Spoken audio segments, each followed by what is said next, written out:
Yo, what is up guys? Delboy here, aka Blue Collar Sports TV. Hopefully you guys are doing well.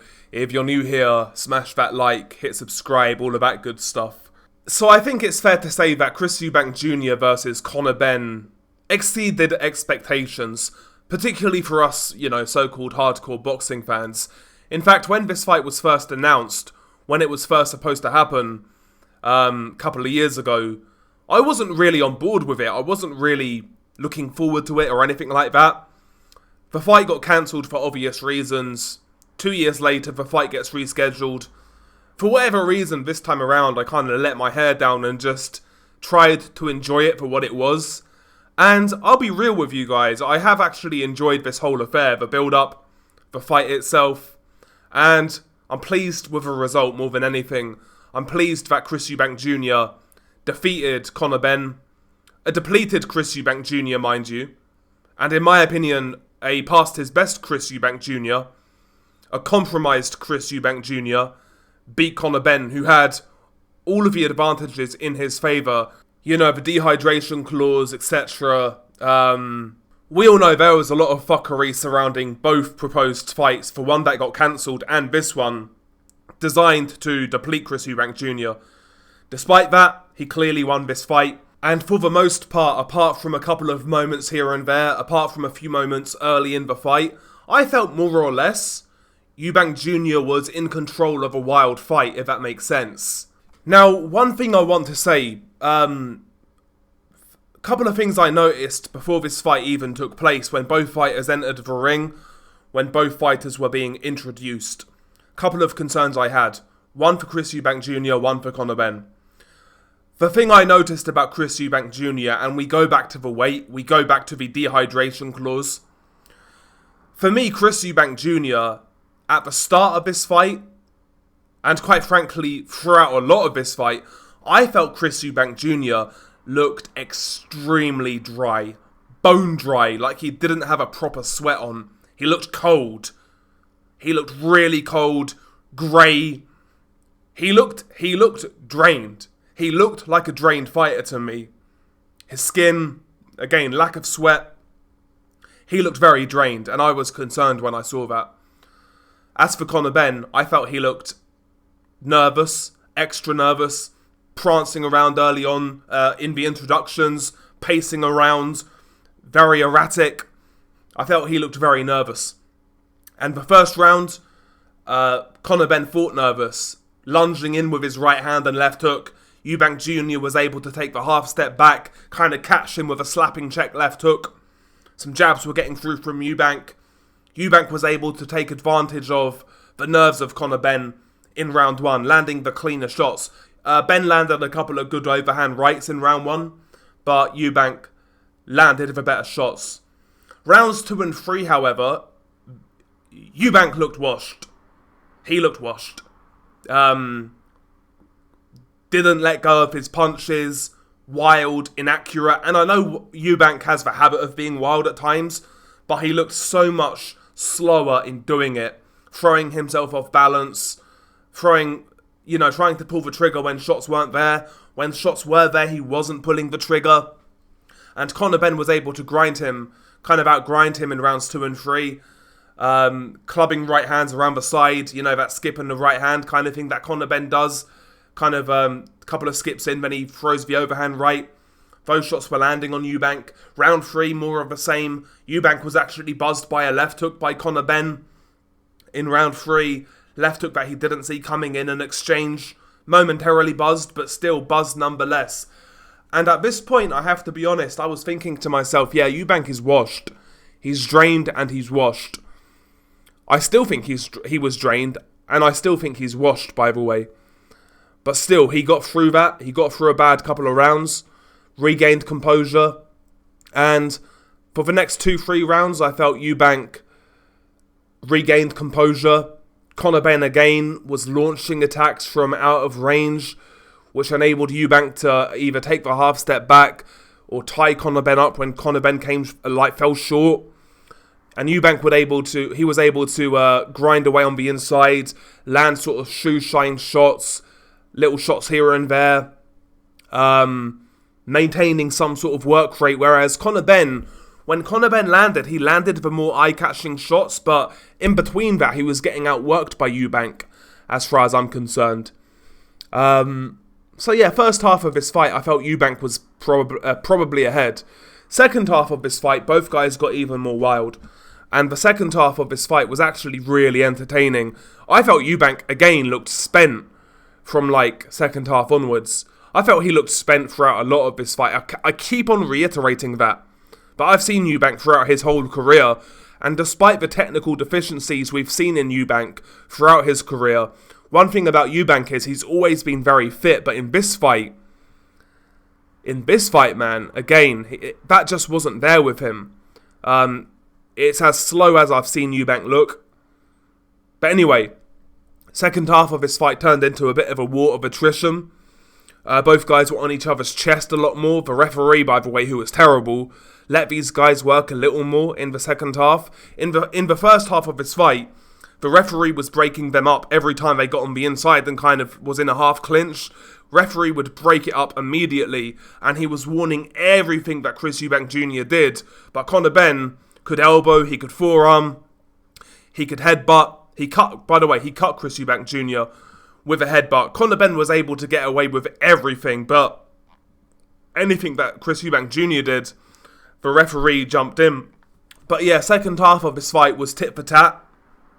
Not tit for tat in the sense of the rounds were going even, but both guys were having moments in rounds. But again, for me, Eubank Jr. was outworking Conor Benn in most of the rounds in the second half of this fight. And, despite Conor Benn, his team, Matchroom, Eddie Hearn's best efforts to drain Eubank, Conor Benn in the second half of this fight was also very tired because I think it was because he was throwing every single shot basically with full power from round one. And he missed a lot of shots quite badly. And that obviously takes it out of you. And in the second half of this fight, when it became a bit of a attrition type of fight, Conor Benn was getting outworked.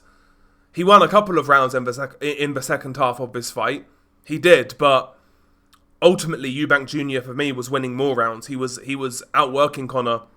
And Conor was behind going into round 12 and he needed a big round. But he didn't. He was spent. And Eubank Jr. was the one who put it on him. Round 12 was great, by the way. Eubank Jr. had this fight won, as far as I'm concerned. But he went out there and tried to knock Conor Benn out. He exchanged with Conor Benn, caught Conor Benn with a series of left hooks in the exchanges, hurt Conor Benn a couple of times in round 12. Conor Benn looked like he was ready to go almost. Maybe not ready to go, maybe I'm over-exaggerating, but he felt those shots. And that was exasperated because he was tired. But yeah, championship rounds, well, round 12 in particular, Conor Benn needed a knockout and Eubank Jr. put it on him. Eubank Jr. clearly won this fight. I think this is a good result for boxing. I think the behaviour of Matchroom, of Eddie Hearn, Conor Benn in this fight build-up has been utterly disgusting. Utterly disgusting. The gloating pre-fight from Team Benn, Eddie Hearn, Matchroom, Frank Smith, that fat retard. The gloating from these people towards Chris Eubank Jr. in regards to the weight. They knew he was struggling with weight, and the gloating was utterly disgusting. This is the same Eddie Hearn who shed crocodile tears when Patrick Day passed away on one of his cards. And here he is, implementing such measures in his fights, draining fighters, and he fully knew. I don't want to hear this nonsense about, oh yeah, but Chris Eubank Jr. signed up for it. Yeah, he did. But promoters also have a duty of care. And he can't, virtue signal the way Eddie does about fighter safety, drug cheats in boxing, etc. and then pull those sort of stunts. His behaviour pre-fight was utterly disgusting. Utterly disgusting. When Chris Eubank Jr. missed weight, quote unquote, by a pubic hair. This is on footage.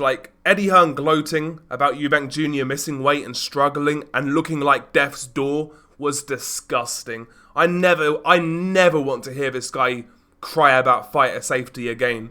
Much less cry when a fighter gets seriously hurt or dies on one of his cards when he pulls stunts like this. I don't want to hear that shit again. Because, again, as far as I'm concerned, from what I saw, Eubank Jr., he's past his best, but not only was he past his best, he was dry as fuck in that ring.